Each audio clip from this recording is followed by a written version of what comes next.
यहाँ पे टोटल कितने प्लांट लगे हैं सर ऑस्ट्रेलियन टीक के? ऑस्ट्रेलियन के यहाँ पे लगभग 4000 के आसपास लगी है। यहाँ पे 4000 प्लांट्स हैं। जी हाँ, जी हाँ। आप टोटल कितने एकर्स में अभी आप काम कर रहे हैं ऑस्ट्रेलियन टीक और काली मिर्च और ये, अभी क्योंकि लगभग 1100 एकड़ है। बाकी जो पुराने झाड़ हैं उनमें भी लगाए, जो खुरदरी सतह वाले हैं उन सभी में। और अच्छा। इसके साथ हम अगले जितने भी प्लांटेशन है सिर्फ ऑस्ट्रेलियन टीक का करें, ब्लैक पेपर का छोड़ अच्छा, अभी आपका टोटली प्लान है कि Australian teak and black pepper black करेंगे। पेपर का। जी हाँ। ठीक है, और उसके साथ साथ नीचे हल्दी या काली वो अदरक की। देखिएगा, अगर समय दे पाए तो हम ज़्यादा बेहतर है। नहीं, जैसे आपका हल्दी देख, हमारे लिए ज़्यादा आपका बेहतर क्या है, जैसे आपका क्या है, आपके साथ क्या है कि आपके पास 1100 एकड़ का फार्म है, जी हाँ, तो आपके साथ मैनेजमेंट का प्रॉब्लम है। लेकिन जो छोटे किसान है जो 1 एकड़ 2 एकड़ 5 एकड़ करेंगे, तो उनके पास जो लैंड है वो 5 एकड़ इजीली मतलब हल्दी अदरक पूरा कर सकते हैं, हल्दी और अदरक कर क्योंकि सकते हैं। विभिन्न जगहों पे हमारे फार्म है। हाँ, इस वजह से जैसे हल्दी लगा ले तो हल्दी हमारा कलेक्शन आ गया है ना। मतलब हल्दी में बहुत ज़्यादा आपको मेहनत करने की ज़रूरत नहीं होती है। बिल्कुल अब हल्दी को कैसे आप लगाते हैं? बिल्कुल, हमारा जो लगाना होता है हल्दी को कि एक बार लगाया और मानसून से पहले मैंने खुदाई किया। ठीक है। और उसके ऊपर में जो 2 आँख होती है जो निकलते हैं, हाँ हाँ उन्हीं को सिर्फ एक बार खुदाई किया, मेरा प्रोडक्शन निकला, मैंने मेरी तिजोरी है हाँ। और उठा के जब 2 टुकड़े जमीन में ही छोड़ दिया, और जैसे ही मानसून आता है अपने आप फिर उगना चालू अच्छा, होता है। जस्ट हम लोग अगर एक डिस्कस करें एक छोटा सा कि हम लोग जैसा जनरली खेती करते हैं तो पहले कुड़ाई करते हैं, निराई करते हैं, साफ सफाई करते हैं, उस तरीके का कोई यहाँ पे कोई भी खेती नहीं है। कोई करना नहीं है। आप जब हल्दी को खोदते हैं उसी टाइम में आप उसके बीजे डाल दें जिससे बीज निकलता है, बिल्कुल। और मतलब इससे आपकी लेबर कॉस्ट कम हो रही है। आप खुदाई के साथ साथ आप अपना पौधा भी लगा दे रहे हैं, पौधा भी लग जा मतलब रहा है। अपने हल्दी लगा दे रहे हैं। जी हाँ। तो इससे क्या हो जाएगा कि आपको एक्स्ट्रा लेबर कॉस्ट नहीं लगेगी, सिर्फ आपको हर साल आप कोड़ोगे, मतलब आप हल्दी निकालोगे, उसी के साथ आप डाल दोगे हल्दी, 1-2 गठान आप डाल दोगे, बिल्कुल तो वो सही। फिर से आपका निकलेगा। और किसान सिर्फ एक बार गया खेत में। हाँ और अगर हम ओपन में खेती करते हैं, मुझे लेबर भी लगानी है, ट्रैक्टर भी लगानी है, खुदाई भी करनी है, पानी भी देना है, हर चीज़ें, और खाद भी देनी है। और सबसे ज़्यादा जो हमारा खर्चा है खाद पे है। हाँ और बिल्कुल। यहाँ पे आप जैसा देख रहे हैं जितनी सारी पत्तियाँ हैं, इस तरह से खाद बनाते हैं। और जितना वर्मी कंपोस्ट आप देख रहे हैं, जो वर्म्स हैं इतने, सेमी डिकम्पोज को जो डिकम्पोज करके करते हैं, खाते ही नहीं पत्तियों को, तो उसके बाद गोबर की खाद की अपेक्षा 5 से 7 गुना अच्छी फर्टाइल हमको देते हैं खाद। मतलब अपन इस जो हम लोग अगर एक तरीके से डिस्कस करें तो आप जनरली जो खेती करते हैं उस खेती से आपका मेहनत कम लगेगा, आपका इन्वेस्टमेंट कम लगेगा, आपको एक बार आपने लगा दिया अगले 50 साल तक के लिए आप फ्री हो जाते हो। और 50 साल बाद आपको एक बड़ा अमाउंट अगर आपको लेना है तो आपने मतलब अगर आपको जैसे कुछ लोग होते हैं कि 15 साल 20 साल के लिए करते हैं, तो अगर आप 20 साल के लिए भी करते हो तो 20 साल बाद एक एवरेज जो ऑस्ट्रेलियन टीक है, जैसे मैं ये दिखा रहा हूँ, इसमें कम से कम अगर पूरा अगर हम लोग घनफिट निकालें तो लगभग कितना घनफिट निकल जाएगा सर? 100 से ऊपर, 80 से 100 घनफिट के आसपास का प्रोडक्शन आएगा इसमें। ये टोटल 15 साल का है। और 100 घनफिट का अगर अभी रेट रखे, जैसे जो नॉर्मल टीक है जो टीक सागौन, तो वो करीब करीब 2600-2700 रुपये स्क्वायर फीट के आसपास चल रहा है। नॉर्मल। हाँ हाँ, मतलब नहीं, जैसे चल तो रहा है मार्केट में 3000 रुपये स्क्वायर फीट, लेकिन हम जब किसी को सोल्ड करेंगे तो उनका भी अपना एक प्रोसेस का चार्ज रहता है। तो हम अब ये लेके चलते हैं कि 2200 रुपये अगर स्क्वायर फीट भी अगर हमारा जा रहा है जी हाँ, जी हाँ। तो उसकी बात कर रहे हैं। और ये जो जाएगा आपका करीब करीब 1700-1800 रुपये मार्केट में बिक रहा है। आप अगर इसको 1500 रुपये पर स्क्वायर फीट भी लेते हो तो करीब करीब 1.5 लाख रुपये के आसपास का आपका एक पौधा बनता है। अब 1.5 लाख रुपये आप नहीं रखते हो, 1 एकड़ में जो टोटल आपका लगेगा ये करीब आपका करीब 700-800 पौधे, 750 से 900 पौधे, 750 से 900 पौधे लगेंगे 1 एकड़ में। तो हम एक एवरेज लेते हैं कि बहुत ज़्यादा मोटिलिटी आती है, प्रॉब्लम आती है, तब भी आपके 600 पौधे आपकी ज़मीन पे खड़े रहेंगे लगभग। अगर आप उसको अगेन अगर कोई मोटिलिटी आती है फिर से आप उस पर मल्चिंग कर दो, एक बार फिर से आप रिप्लांट करो, तो आप 600 पौधों का भी अगर इकोनॉमिकल लेके बैठेंगे तो करीब करीब आपके 6 से 8 करोड़ रुपए के आसपास का प्रोडक्शन बनता है जो ऑस्ट्रेलियन टीक से। और इसके बीच में हर साल आप 1 एकड़ से करीब करीब 4 से 5 लाख रुपए से लेके लगभग आप 15 लाख रुपए तक लास्ट टाइम में आप काली मिर्च से प्रोडक्शन ले सकते हैं, है ना सर? ऐसा कुछ जैसे शुरू में आपका करीब 1.5-2 किलो के आसपास का प्रोडक्शन निकलेगा, फिर जैसे जैसे ये लता बढ़ती जाएगी और ये पौधा बढ़ता जाएगा, जैसे जो ये पौधा है इसमें लगभग 10 किलोग्राम के आसपास का आपका उसका प्रोडक्शन आएगा काली मिर्च का।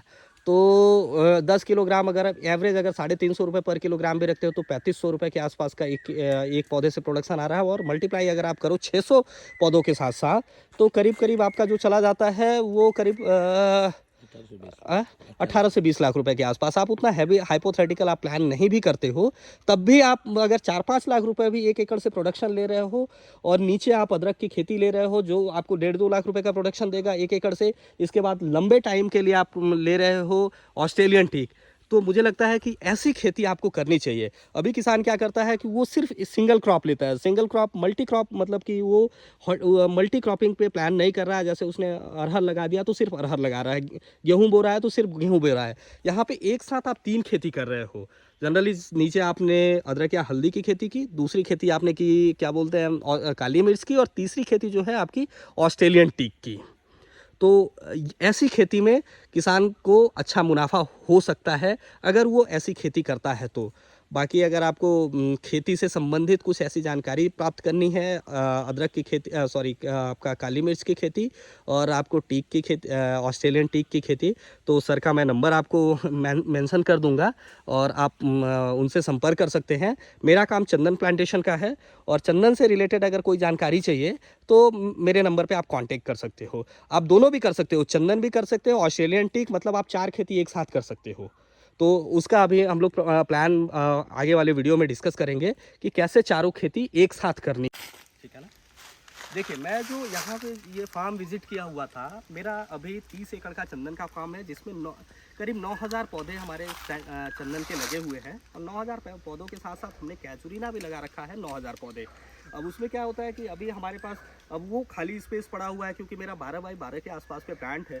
तो अपन ने एक प्लान किया कि हम उसमें ऑस्ट्रेलियन टीक का भी प्लान करें और काली मिर्च का प्लान करें। तो ऑस्ट्रेलियन टीक के साथ चंदन किस तरीके से फास्ट ग्रो होगा उसके बारे में सर आपको बेहतर समझा पाएंगे कि इसका कुछ ऐसा प्रोसेस है नाइट्रोजन का और वो खाद वाला, तो वो सर ज़्यादा अच्छे से आप जैसे आप देख रहे हैं ऑस्ट्रेलियन टीक के पौधे के ऊपर काली मिर्च लगी हुई है पौधे, और ऑस्ट्रेलियन टीक और काली मिर्च का जो ऐसा कॉम्बिनेशन है एटमॉस्फेयर का नाइट्रोजन का स्थिरीकरण करने का काम करता है, जो पुरानी एग्रीकल्चर पद्धति में कृषि में क्रॉप रोटेशन हम कहते थे, फसल चक्र, ठीक उसी तरह से नाइट्रोजन का स्थिरीकरण करने का काम करता था। और इसकी भी जो जड़ें हैं 5 मीटर के रेडियस में फैलती हैं और नाइट्रोजन का स्थिरीकरण करने का काम करती हैं। आपको एक चीज़ बताना चाहूँगा, जब हम अगर इसके बीच में चंदन की खेती कर रहे हैं तो उसको नाइट्रोजन की लिए आवश्यकता होती है, क्योंकि वह एक परजीवी पौधा है। जैसे जगह पे तुअर, अरहर, इस तरह की चीज़ें हम लोग कई सारी चीज़ें लगाते हैं। लेकिन आप गौर कीजिएगा, अगर उस प्लांटेशन के बीच में इस तरह ऑस्ट्रेलियन टीक के पौधे लगाएं तो इसकी जब जड़ें 5 मीटर के रेडियस तक एटमॉस्फेयर का नाइट्रोजन का स्थिरीकरण करके छोड़ रही हैं, तो उस पौधे को तो पूरी तरह नाइट्रोजन मिलेगा, तो वो परजीवी पौधा ना होकर साथ में ग्रोथ करेगा और निश्चित रूप से उसकी बढ़वार काफ़ी अच्छी होगी। और इसीलिए यहाँ पर भी काली मिर्च का अन्य पौधे की तुलना में ऑस्ट्रेलियन टीक पे ज़्यादा अच्छा उत्पादन प्राप्त हो रहा है हमें। अगर एक किसान 1 एकड़ में चंदन की खेती और इसके साथ साथ ऑस्ट्रेलियन टीक की खेती और दूसरा काली मिर्च और अदरक की खेती करता है या हल्दी की खेती करता है, तो क्या रिटर्न किसान को बन सकता है और कैसे वो पैसा बना सकता है। अगर 1 एकड़ की बात करें, चंदन अगर हम लोग 12 फीट बाई 12 फीट पे हम लोग लगाते हैं तो लगभग 300 चंदन के पौधे लगेंगे और दूसरा उसके साथ साथ 300 कैजुरीना के पौधे लगेंगे।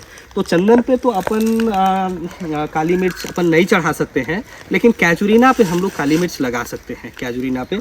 और इसके साथ साथ ऑस्ट्रेलियन टीक हमने लगाया तो 300 ऑस्ट्रेलियन टीक हम वहाँ पे प्लांट कर सकते हैं। अब चंदन जैसे आप जानते हो कि अभी करीब 12,000 से 18,000 रुपये पर किलोग्राम के आसपास का हार्डवुड उसका प्रोडक्शन जा रहा है। 1 एकड़ अगर आप 20 साल मतलब चंदन रखते हो तो एक पौधे से करीब करीब आपका 12 से 14 किलोग्राम के आसपास का हार्डवुड का प्रोडक्शन आ जाएगा। तो चंदन आपको लगभग एक पौधा करीब 1.25 लाख 1.5 लाख रुपए के आसपास चंदन का जा सकता है, या उससे भी ज़्यादा अगर जैसा रेट इन्फ्लुएंस होता है तो हो सकता है 2.5 से 3 लाख रुपए का चला जाए। हम ऑस्ट्रेलियन टीक की बात करें तो एक ऑस्ट्रेलियन टीक से करीब 80 से 100 स्क्वायर फीट के आसपास का लकड़ी का प्रोडक्शन हो सकता है अगले 20 सालों में। तो ये भी आपका 1.5 लाख रुपए के आसपास का एक पौधा जा सकता है। अब बात आती है काली मिर्च की, तो काली मिर्च को हम लोग लेते हैं तो काली मिर्च आपका तीसरे साल से प्रोडक्शन देना स्टार्ट करती है। आपको लगभग तीसरे साल में आपको 1.5 से 2 किलोग्राम के आसपास का प्रोडक्शन आएगा।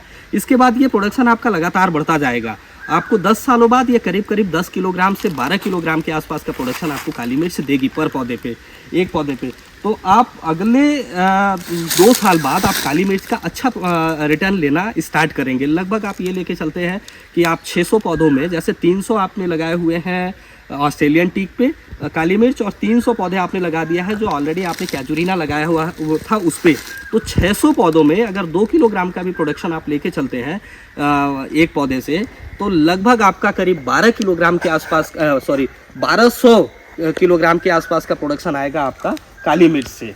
तो अभी 40,000 रुपये पर क्विंटल के आसपास काली मिर्च जा रही है। अब अगर आप 10-12 क्विंटल के आसपास का 1 एकड़ में प्रोडक्शन ले रहे हैं तो 3 से 4 लाख रुपए का रिटर्न आपको काली मिर्च से बनना स्टार्ट हो जाएगा।